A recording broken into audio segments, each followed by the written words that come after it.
वालेकुम नाजरीन, मैं थोड़ा अपना मेज़बान चौधरी अख्तर इसमाइल जोका ते जिथे मैं मौजूद हाँ मोड़ा का गवर्नमेंट कॉलेज जिथे के 25 दिसंबर को अजीम और शान महफिल समा हो रही है जिसे खसूसी शिरकत साहबजादा जियाउल हक सियालवी साहब की है जिहड़े कि कुछ देर बाद जनाब तशरीफ लाए हुसैन ते इस तो अलावा मैं तुहानू दसदा जावां जिहड़ी लोगां दी तादाद पंडाल च आहिस्ता आ रही है अपने मुर्शिद की ज़ियारत करते हैं।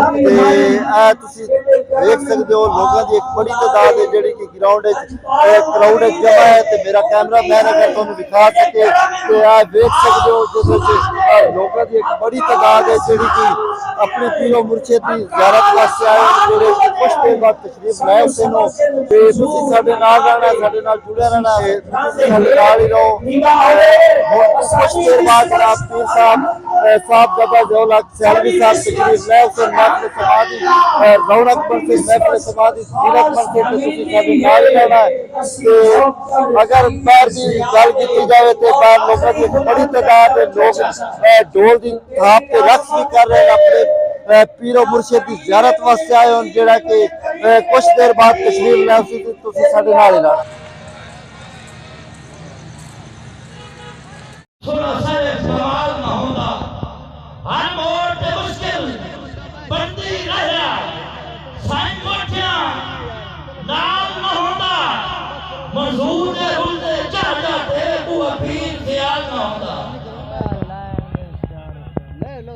इस महफिल का जिहड़ा आगाज है तिलावत कुरान पाक नाल हो रहा है ते महफिल समा का बकायदा आगाज हो चुका है जिहड़ा कि तुसी लाइव वेख रहे हो कैमरे की स्क्रीन ते अपने पीरो मुर्शिद की ज़ियारत वास्ते बड़ी तादाद लोग जमा बड़े क्राउड भर चुके हैं तुसी वेख रहे हो जनाब ते अगर मेरी वीडियो तुहानू पसंद आवे लाइक भी करना शेयर भी करना ते अपना जिहड़ा जवाब है कमेंट करके देना ताकि मैनू पता चल सके कि मेरी वीडियो नू तुसी पसंद करते हो। नाजरीन पीर साहब की ज़ियारत वास्ते साहबजादा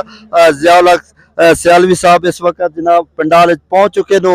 ते महफिल समा का बकायदा आगाज हो रहा जनाब।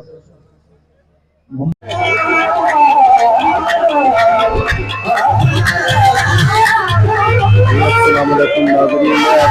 लाइव नज़र देख रहे हो साहबजादा जियाउल हक सियालवी साहब तशरीफ ला चुके जनाब। जी नाज़रीन मैं और जनाब स्टेज पे पहुंच चुका जिसे कि दस्तार बंदी की गई है साहबजादा जियाउल हक सियालवी साहब की स्टेज की जो जीनत बन चुके नो लाइव मनाजर तुम कैमरे की स्क्रीन पे से दिखा रहे हैं जनाब। पीर साहब तशरीफ ले आ चुके हैं जनाब महफिल समादी रौनक बन चुके नो गवर्नमेंट डिग्री कॉलेज भाना दे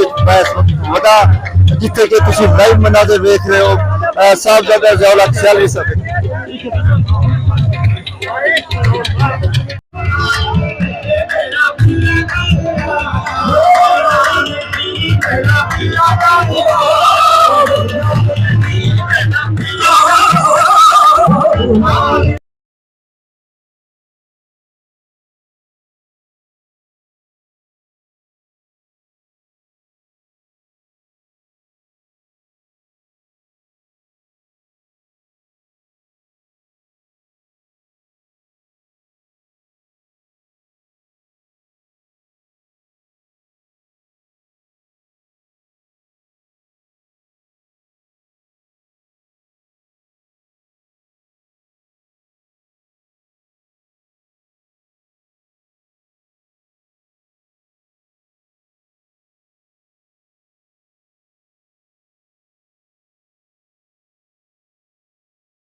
अकीदा भी वो रखना है ते अमल भी करना है ते फिर इंशाअल्लाह